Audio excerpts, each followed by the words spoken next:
ঢুকিস না ভাই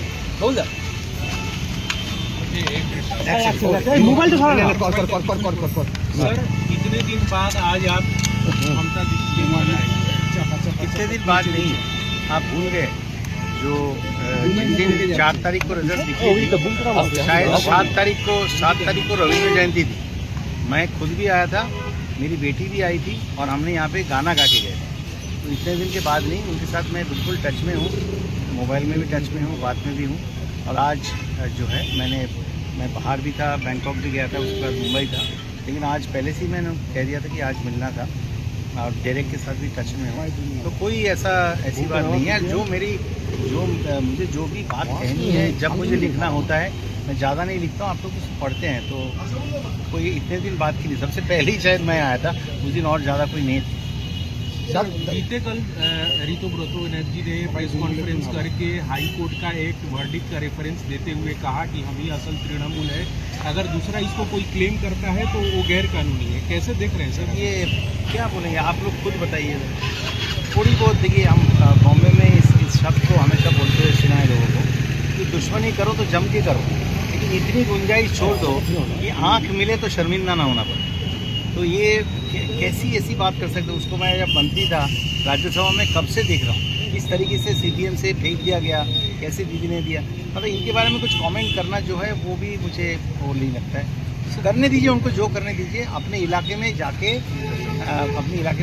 रिज़ाइन करके दोबारा जीत के अगर आएंगे तो हम इनको मानते हैं। बाबूदा, आपके 3 पुराने सहयोगी आज राज्यसभा के लिए नॉमिनेशन फाइल किए हैं। एक एक करके दीजिए। आपके 3 पुराने सहयोगी आज राज्यसभा के लिए नॉमिनेशन फाइल किए हैं, सुखेंद्र शेखर रॉय, सुष्मिता देव और प्रकाश सिंह बड़ाई, क्या कहेंगे? कुछ कहना नहीं है, ये तो उनकी अंडरस्टैंडिंग तो वो थी कि वो देखिए, जैसे शुरुआत में जैसे इन लोग दिखाने की कोशिश कर रहे हैं, जैसे न जाने कितना उनकी गुस्सा है, कितना उनका वो है कि वो पार्टी से रिज़ाइन करें, लेकिन अंदर अंदर क्या साठगांठ चल रही है वो तो आंखों के सामने सब कुछ धीरे धीरे क्लियर होता जा रहा है। अब देखिए क्लियर हो गया कि क्या अंडरस्टैंडिंग हुई थी।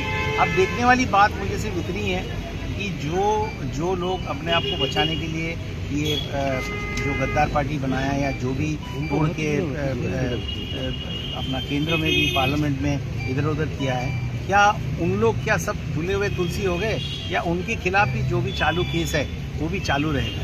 ये जो है हम सब के लिए देखने वाली बात है। ये मेरा कोई पर्सनल बात नहीं है। जो आम जनता को मिल रहे हैं उनके दिमाग में भी ये बात आ रही कि भाई एक हद होती है, मेरे ख्याल से उस हदों को भी पार कर दें। सर आज से राज्य में गुंडा दमन नीति जो बिल है वो लागू लग गई है, मैंने इम्प्लीमेंट हो गई है, सर क्या कहेंगे? बहुत अच्छी बात है। मैं पहले से भी बोल रहा हूँ कि जिन्होंने चोरी किया है, पहले कोई भी हो, वो जेल में let them go to jail, let them go to hell, वो बिल्कुल हो। और जो गुंडागर्दी करे उनके खिलाफ गुंडा दमन नीति हुआ है, उसका दुरुपयोग ना हो, लेकिन ज़रूर वो अच्छी बात है होने दी। दादा, आज कलकत्ता एयरपोर्ट की सेकेंडरी रनवे से जो मस्जिद है वहाँ पे आज़ान करना बंद कर दिया गया है, इस बारे में कुछ कहना चाहिए? नहीं, मैं इस बारे में, वो एयरपोर्ट अथॉरिटी की सिद्धांत है, और जो रनवे जो है उसके अंदर भले मंदिर हो, मस्जिद हो, अगर वो किसी वजह से कोई भी चर्च हो, कुछ भी हो, अगर वो एयरपोर्ट अथॉरिटी कोई डिसीजन अगर लेती है उसमें हमको कुछ बोलने का हक नहीं है। एयरलाइन सेफ्टी जो है वो बहुत इंपॉर्टेंट है, तो जैसे वो ठीक समझे वैसे। ठीक है, थैंक यू।